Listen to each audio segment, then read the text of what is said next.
This is In Case You Missed It, your national agriculture news recap for the week ending March 28, 2025.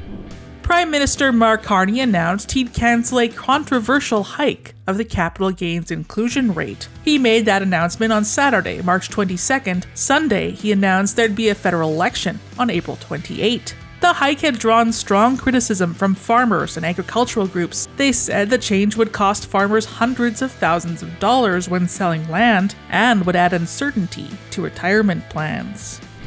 Canadians have strong feelings about the regulations that prevent trade between provinces. They're less sure about supply management. That's according to a new poll from Angus Reid. 62% of respondents said internal trade barriers limit competition and increase costs. Only 16% said they're necessary to protect local businesses. Meanwhile, about 29% were in favor of eliminating supply management for dairy, chicken, and eggs. 23% said they prefer to maintain the system, 22% were not sure. Viewpoints on the topic were somewhat divided along party lines. The survey found that Bloc Québécois voters were largely pro-supply management. Conservative voters were less likely to approve, with nearly 50% saying they'd eliminate the system entirely.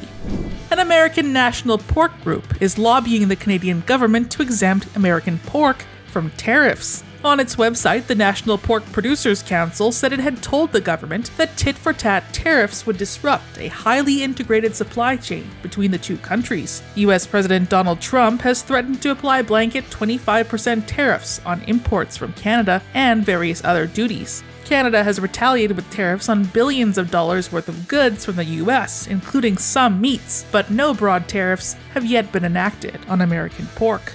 On Wednesday, Trump announced a 25% tariff on imported cars and light trucks, starting next week. On Thursday, Prime Minister Mark Carney said he'd be discussing Canada's response with premiers and business leaders on Friday.